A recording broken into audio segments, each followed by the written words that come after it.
ታሪኩ የሚጀምረው በአንድ ድርጅት ውስጥ የሚሰራ ጆን ማቱ የተባለ ሰው እያስመለከተን ነው። ጆን ሁልጊዜ ከሱ ይልቅ ሌሎች ሰዎችን ስለሚያስቀድም መስሪያ ቤቱ ላይ በደግነቱ ይታወቃል።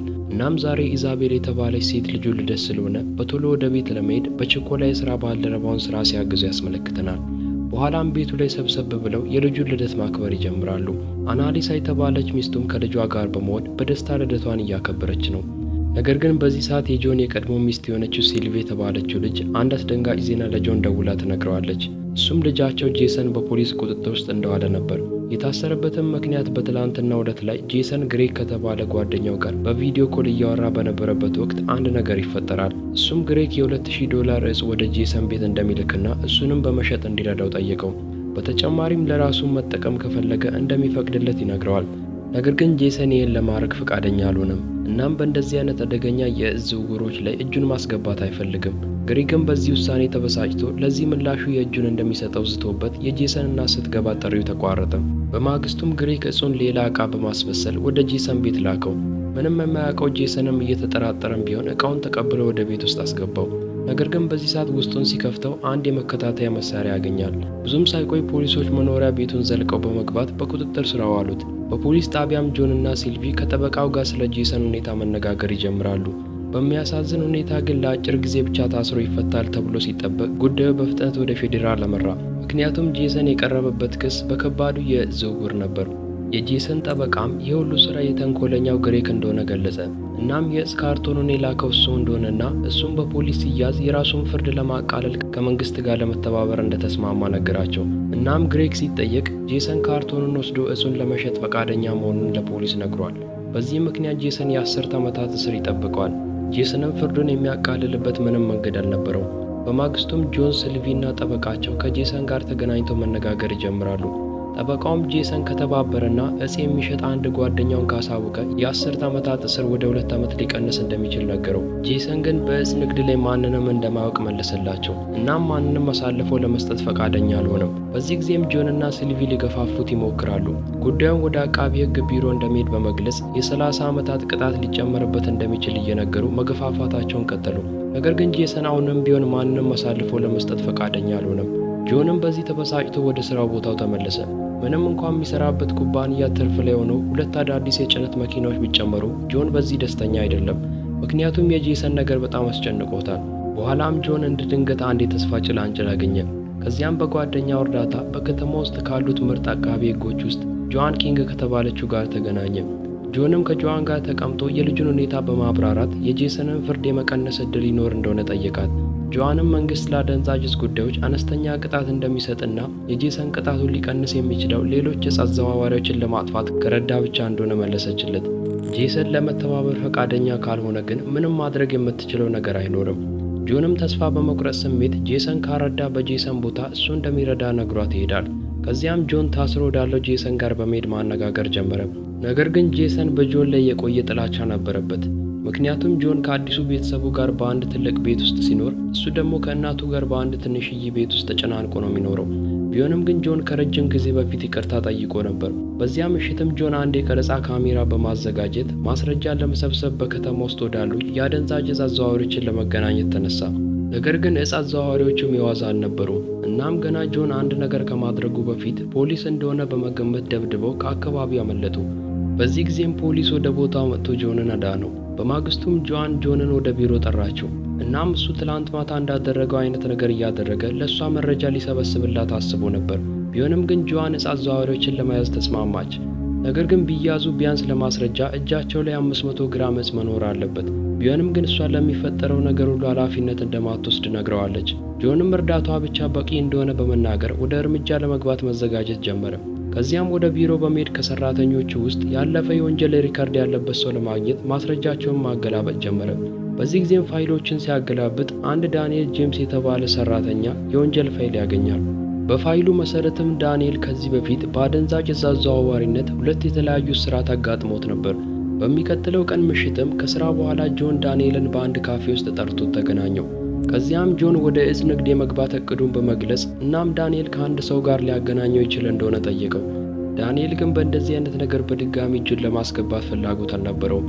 ከዚህ በኋላም የቀድሞ ህይወቱን ትቶ ለቤተሰቡ ስራ እየሰራ ሊኖርላቸው እንደሚፈልግ ገለጸ።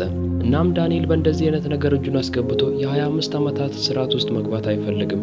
ጆን ግን $10,000 እንደሚሰጠው ቃል ገብቶ ሐሳቡን ለማስቀየር ሞከረ። ቢሆንም ግን ዳንኤል አሁንም በሐሳቡ እንደጸና ነው። ጆንም በዚህ ጊዜ እንዲያስብበት ነግሮት ሁለቱም ተለያዩ። በኋላም ዳንኤል ወደ ቤት እየተመለሰ እያለ ልጁ ከብዙ የሰፈር ዱርዬዎች ጋር ጊዜ ሲያሳልፍ ተመልክቶት ወዲያው ወደ ቤት እንዲመጣ ጠራው። ውስጥ ከገቡ በኋላም ቫኔሳ የተባለች ሚስቱ ካለቃዋ ጥሪ ደረሳት። እናም ስራ እንዳረፈደች ነግሯት በቶሎ እንድትመጣ አስጠነቅቃት። ምክንያቱም የዳንኤል ደሞዝ አነስተኛ ስለነበረ ሚስቱ የማታ ስራ መስራት ግድ ነበር። ሚስቱ ከወጣች በኋላም ዳንኤል ወደ ልጁ ጋር በመሄድ ከነዚህ ከሰፈር ልጆች እንዲርቅ ነገረው። ምክንያቱም ልጁን ክፉ ነገር ያደርጉታል ብሎ ፈርቶ ነበር። ልጁን በተረጋጋ ሁኔታ ሰፈር ከቀየሩ ጊዜ ጀምሮ ምንም አይነት ጓደኛ እንደሌሉትና ቤት ሲውል እየደበረው እንደሆነ መለሰለት። በዚህ ጊዜም ዳንኤል የሚስቱንና የልጁን ሁኔታ ሲመለከት ልቡ በጣም ተነካና ጆን ያቀረበውን ሐሳብ ላይ እንደገና አሰበበት። እናም ምናልባት የሚያውቀውን አንድ የዕፅ አከፋፋይ ማስተዋወቅ መጥፎ ላይሆን ይችላል ብሎ በማሰብ ጆንን ለመርዳት ወሰነ። በነጋታውም ከስራ በኋላ ዳንኤል ከጆን ጋር በድጋሚ ተገናኘ። በዚህ ጊዜም በአንድ ነገር ላይ ተስማሙ። በኋላም ዳንኤል ወደሚያውቀው ዕፅ አዘዋዋሪ ጋር ወሰደው። ቦታው ጋር ሲደርሱም ጆን በመኪና ውስጥ እንዲጠብቅ ነግሮት ዳንኤል የቀድሞ የንግድ አጋሩ የሆነውን ማሊክ የተባለውን ሰው ለመገናኘት ሄደ። ማሊክ ከዚህ በፊት ከዳንኤል ጋር ብዙ ስራ ሰርቶ ነበር። እናም አሁን ዳንኤል ለሱ አዲስ የሚሰራለት ሰው እንዳመጣ ነገረው። ጉዳዩን በማብራራትም ጆን ወደ ስራው መግባት እንደሚፈልግ ለማሊክ ነገረው። ማሊክ ተጠራጣሪ ቢሆንም ጆንን ለመገናኘት ተስማማ። ከዚያም ጆን የመቅጃ መሳሪያውን በማዘጋጀት ወደ ውስጥ ገባ። ማሊክም በዚህ ሰዓት የሚሰሩት ስራ እጅግ አደገኛ ስለሆነ የህይወት መስዋዕትነት እንኳን ይሰጠው እንደሆነ ለማየት ጆንን ጠየቀው። ጆንም ያለምንም ማቅማማት የገንዘብ እጥረት እንዳጋጠመው በማስመሰል አንዳንድ ነገሮችን ብሎ ህይወትን እንኳን ሊሰጥ እንደሚችል መለሰለት። በተጨማሪም ዕፆችን ለማዘዋወር ከራሱ አንድ የጭነት መኪና እንደሚሰጥ ቃል ገባ። ማሊክም በዚህ ሰዓት ጆንን አምኖት አብረው ለመስራት ተስማሙ። ቢሆንም ግን መጀመሪያ የማሊክን አንድ ንግድ በመፈጸም ራሱን ለስራው ዝግጁ እንደሆነ ማረጋገጥ አለበት። ጆንም በሐሳቡ ተስማማ። እየተመለሱ ሳለም ዳንኤል መጀመሪያ ላይ ቃል ስለገባለት $20,000 አስታወሰው። ጆን ግን ያቀረበለት $10,000 እንደሆነና ይህም የሆነው በቅድሚያ ዳንኤል ይህንን ስራ አብሮት ለመስራት ከተስማማ ብቻ እንደሆነ መለሰለት። ዳንኤል መጀመሪያ ላይ ትንሽ ቢያቅማማም ተስማማ። በማግስቱም ጆን ወደ ጆዋን ቢሮ በመሄድ ከማሊክ ጋር ያደረገውን ንግግር እንዳለ አሰማት። ጆዋንም ባሳየው ጽናት ስለተገረመች ማስረጃውን ለመቀበልና ምርመራ ለማድረግ ተስማማች። እናም ማሊክን ለመያዝ ኦፕሬሽኑን እንዲመራ ኤጀንት ኩፐር የተባለውን ኤጀንት አገናኘችው። እናም ይህ ስራ በተሳካ ሁኔታ ካለቀ ጄሰን በ6 ወራት ውስጥ እንደሚፈታ ቃል ገባች። ጆንም በዚህ ተደስቶ ቀጣይ ስራውን ለመስራት ተዘጋጀ። ከዚያም ጆንና ዳንኤል ቤተሰቦቻቸውን ተሰናብተው ወደ መጀመሪያ ስራቸው ለመሄድ መዘጋጀት ጀመሩ። ጆን ለ2 ቀናት በስራ ጉዳይ እንደሚጓዝ ሲናገር ዳንኤል ደግሞ ምን ያህል ጊዜ እንደሚወስድ ባያውቅም ለአለቃው ዕቃዎችን ወደ አንድ ቦታ ለማድረስ እንደሚሄድ ነግሮ ሁለቱም ቤተሰቦቻቸውን አሳምነው መንገዳቸውን ጀመሩ። ጆንም ጉዞውን ከመጀመሩ በፊት ኤጀንት ኩፐር እንቅስቃሴውን ለመከታተል በጭነት መኪና ውስጥ የማዳመጫ መሳሪያዎችንና ጂፒኤሶችን ጫነበት። ከዚያም ጆንና ዳንኤል የማሊክን መመሪያ ተከትለው አደንዛዥ ዕፅን ለመውሰድ ተነሱ። ሌሊቱ ሙሉ ከተጓዙ በኋላም በነጋታው ቦታው ላይ ይደርሳሉ። ከዚያም ከጭነት መኪናው 2 ሲሚንቶ ከረጢት አወረዱ። እዚያ ያሉ ሰዎችም ሲሚንቶን አራግፈው በቦታው ዕፆችን በመክተት መልሰው አሸጉ። ነገር ግን በዚህ ሰዓት ሳይታሰብ ከየአቅጣጫው የተኩስ ድምፅ ይሰማል። ቢሆንም ግን ጆንና ዳንኤል አልተጎዱም ነበር። እናም ይህንን ሴራ ያቀነባበረው ኤልታፖ የተባለው አንድ ሰው ነበር። ነገር ግን በሚያስገርም ሁኔታ ኤልታፖ የራሱን ሰዎች ገደላቸው። እነ ጆንም በዚህ ግርግር ተጠቅመው ዕፁን ይዘው አመለጡ። ከትንሽ ቆይታ በኋላም ኤልታፖ ወደ ማሊክ ጋር በመደወል የቀጠራቸው ሰዎች ፈተናውን በተሳካ ሁኔታ እንዳለፉ ነገረው። ያ ሁሉ የተኩሱ ግርግርም ድራማ ነበር። እናም አንድ የዕፅ አዘዋዋሪ በአስጨናቂ ጊዜ ውስጥ እንዴት ትኩረታቸውን በጭነቱ ላይ በማድረግ የተላከውን ነገር በተሳካ ሁኔታ እንደሚጨርስ ለማየት ነበር። ወደ ነጆን ስንመለስ ደግሞ አንድ ቦታ ላይ በመቆም የደረሰባቸውን ጉዳት መመልከት ይጀምራሉ። እናም ጥይቶቹ መኪናውን አሸራርፈው ስለነበረ የፖሊሶችን ትኩረት እንዳይስብ ተሽከርካሪው በፍጥነት መቀየር እንዳለባቸው ወሰኑ። ጆንም በዚህ ሰዓት ስላለ ሁኔታ ለመናገር ወደ ኤጀንት ኮፐር ይደውላል። ኤጀንቱን ካናገረው በኋላም ወደ ዳንኤል ጋር ተመለሰ። በዚህ ጊዜም ዳንኤል ሽጉጡን ደቅኖበት ማንን እያናገረ እንደነበረ አፋጠጠው። ጆንም በተረጋጋ ሁኔታ ሚስቱ እንድትጨነቅ ስላልፈለገ ሁሉም ነገር ሰላም እንደሆነ እየነገራት እንደሆነ መለሰለት። ቢሆንም ግን ዳንኤል ምንም ሊያምነው አልቻለም። ጆንም ምንም ሴራ እያሴረ እንዳልሆነ ትከሻውን ነካ እያደረገ ነገረው። ሁሉም ነገር ሰላም እንደሆነ ለሚስቱ ለመናገር እንደደወለና ምንም ያቀደው ነገር እንደሌለም ነገረው። ይህን ካዳመጠ በኋላም ዳንኤል በመጨረሻም አመነው። ከዚያም ሁለቱም ዕቃውን ለማሊክ ለማድረስ ተነሱ። ቦታው ላይ ሲደርሱም ከማሊክ ጋር ይገናኛሉ። በተጨማሪም በኤጀንት ኩፐር ትዕዛዝ ማሊክን ለመያዝ አልሞ ተኳሾች ቦታቸውን ይዘው እየጠበቁ ነበር። ማሊክም እጹ ትክክለኛ መሆኑን ካረጋገጠ በኋላ ክፍያውን ለጆን ይሰጠዋል። በተጨማሪም ማሊክ አንድ ሰው ከጆን ጋር ትልቅ የንግድ ሥራ ለመስራት ፍላጎት እንዳለው ነገረው። ይህን ያዳመጠው ኤጀንት ኩፐርም ማሊክን የመያዝ እቅዱን ተወው። በዚህ ግራ የተጋባው ጆንም እቅዱ ለምን እንደተተወው ውስጡ ላይ ጥያቄ ተፈጠረ። ወደ ቤት ሲመለስም ሚስቱ ሊዛ ሰሞኑን ምን እየሰራ እንደሆነ እያፋጠጠች ጠየቀችው። እናም የሆነ ልክ ያልሆነ ነገር እንዳለ ተጠራጥራ ነበር። ጆንም መልሶ የልጁ ጄሰንን ቅጣት ለመቀነስ የአደንዛዥ ዕፅ አዘዋዋሪዎችን ለመያዝ ከፖሊስ ጋር እየሰራ እንደሆነ ገለጸላት። ሊሳም ይህንን ስትሰማ በንዴት ተሞልታ ቤተሰቡን ትቶ እንዲህ አይነት አደጋ የተሞላበት ስራ ላይ ለምን መግባት እንዳስፈለገ እየጮኸች ጠየቀችው። ጆንም ሊያረጋጋት እየሞከረ እሷ ላይም እንዲህ አይነት ነገር ቢደርስ ለጄሰን እንዳደረገ ሁሉ እንደሚያደርግላት ነግሮ ነገሩን አቀዘቀዘው። በማግስቱም ጆን ከጆአን እና ከኤጀንት ኩፐር ጋር በቢሮ ውስጥ ተገናኝቶ በብስጭት ተሞልቶ ለምን እቅዱ እንደተቀየረ መጠየቅ ይጀምራል። እናም ይህን ሁሉ መስዋዕትነት ከከፈለ በኋላ ማሊክ እንዲሄድ የፈቀደው ለምን እንደሆነ ሊገባው አልቻለም። ኤጀንት ኩፐርም እቅዱ የተለወጠበት ምክንያት ማሊክ በነገረው ትልቅ ኢላማ ላይ ስላተኮረ እንደሆነ መለሰለት። ጆንም በግራ መጋባትና በንዴት ስሜት እንደተሞላ ጭቅጭቁን ትቶ ወደ ቢሮ ይሄዳል። እዚያም ሆኖ ነገሮችን እያሰላሰለ ሳለ እንደ ድንገት ስልኩ ጠራ። እናም የጄሰን እናት የሆነችው ሲልቪ በአፋጣኝ ወደ ፖሊስ ጣቢያ እንዲመጣ ጠየቀችው። ጆንም እየተጣደፈ ሲወጣ ዳንኤል ተመልክቶት በፍጥነት የጓደኛውን መኪና ተበድሮ ይከተለዋል። ጆን ጣቢያው ላይ እንደደረሰም ሲልቪ ጄሰን በሌላ እስረኛ እንደተደበደበና ቆስሎም ሕክምና እየተደረገለት እንደሆነ ገለጸች። ጆንም ካረጋጋተ በኋላ ጣቢያውን ለቆ ሲወጣ ውጪ ላይ ከዳንኤል ጋር ተፋጠጠ። እናም ማንን ለመገናኘት ፖሊስ ጣቢያ እንደመጣ ጠየቀው። ጆንም ያለምንም ማቅማማት ከፖሊስ ጋር እየሰራ እንደሆነ ገለጸለት። ዳንኤልም በንዴት ተሞልቶ ማሊክ ይህን ስራውን ካወቀ ምን ሊያደርገው እንደሚችል አስጠንቅቆት በፍጥነት ወደ ቤቱ ይሄዳል። ከትንሽ ቆይታ በኋላም ዳንኤል ሚስጥሩን ለማሊክ ሊያጋልጥ ይችላል በሚል ስጋት ጆን ወደ ማሊክ ቤት በፍጥነት ይሄዳል። እዚያ እንደደረሰ ማሊክን ከዳንኤል ጋር አንድ ላይ ቁጭ ብሎ አገኘው። ቢሆንም ግን ጆን እንደፈራው ሚስጥሩን ማሊክ አላወቀም ነበር። ከዚያም ማሊክ ከኤልታፖ ጋር እንዲገናኝ ነገረው። አብረው ወደ ኤልታፖ መኖሪያ ቤት እንደደረሱም ጆን ከሱ ጋር ፊት ለፊት ከመገናኘቱ በፊት ከባድ ፍተሻ አደረጉለት። በኋላም ኤልታፖ አንድ ስራ መደበለት። እሱም ዳንኤልን ሳይጨምር ብቻውን ወደ ሜክሲኮ አንድ ገንዘብ እንዲያደርስ ነበር። በማግስቱም ጆን ከጆዋንና ከኤጀንት ኩፐር ጋር በቢሮ ውስጥ ይገናኛል። እናም የዕፅ ነጋዴው ኤልታፖ ጆንና ጂያን ቤተሰብ እንደሆነ ሳያውቅ አይቀርም በማለት ስጋቱን ይነግራቸዋል። ቢሆንም ግን ኤጀንት ኩፐር ማንነቱን እንዳያውቅ እንደሚሸፍንለት አሳምኖ አረጋገው። እናም በንግግራቸው የዕፁ ጌታ የሆነው ኤልታፖ የተባለው ሰው ከተያዘ ጂያን ሳያድር እንደሚፈታ ጠበቃዋ ቃል ገባች። ጆንም በዚህ የልጁን ነፃ መውጣት ተስፋ በማድረግ ኤልታፖን ለመያዝ የተቻለውን እንደሚያደርግ ነገራቸው።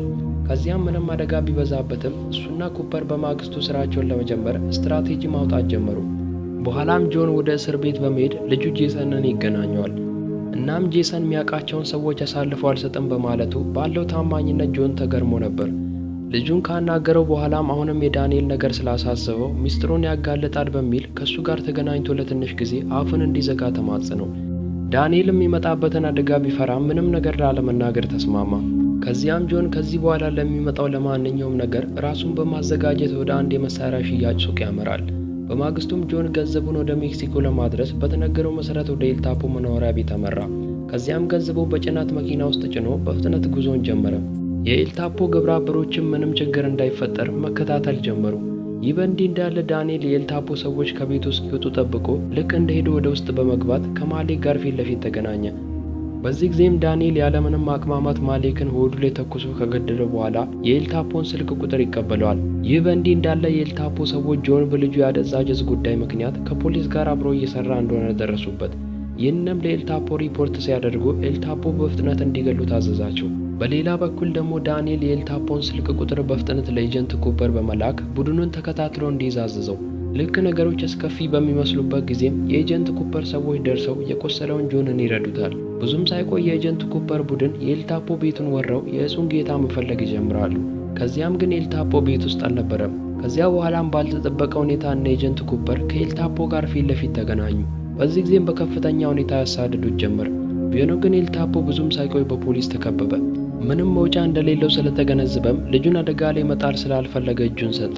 በኋላም ጆዋን በሚዲያ ወጥታ ጋዜጣዊ መግለጫ በመስጠት የአደንዛዥ ዕፅ ጌታ የሆነው ሁዋን ካርሎስ ወይንም ኤልታፖ ተብሎ የሚጠራው ሰው መያዙን ታሳውቃለች። በኋላም ጆዋን ከጆን ጋር ተገናኝታ ላደረገው የላቀ ጥረት እውቅና ሰጥታው ታመሰግነዋለች። እናም ጄሰን በነጋታው ጠዋት 1 ሰዓት ላይ እንደሚፈታ ነገረችው። በተጨማሪም ቤተሰቦቹ በኤልታፖ ሰዎች ከሚደርስባቸው የበቀል እርምጃ ለመጠበቅ ከፍተኛ ጥበቃ እንደሚደረግ ቃል ገባች። ይህ በእንዲህ እንዳለ ዳንኤል ወደ ኤጀንት ኩፐር ቢሮ በመሄድ ከዚህ ከተማ ለመሄድ እንዳሰበ በመግለጽ የፈቃድ ደብዳቤ እንዲያመጣለት ይጠይቀዋል። ኤጀንት ኩፐርም ኤልታፖን ለመያዝ ባደረገው ጥረት አማካኝነት እንደ ሽልማት $100,000 ቼክ ሰጠው። ዳንኤልም በገንዘቡ ከሚስቱና ከልጁ ጋር አዲስ ሕይወት ለመጀመር በማሰብ በፍጥነት ወደ ቤት ይሄዳል። በማግስቱም ሲልቪን ጨምሮ ጆን እና ቤተሰቡ የጄሰንን መፈታት በጉጉት ሲጠባበቁ ያስመለክተናል። ፊልሙም በስተመጨረሻ ጄሰን ከእስር ቤት ሲወጣና ቤተሰቡን በደስታ ሲገናኛቸው እያስመለከተን ይጠናቀቃል።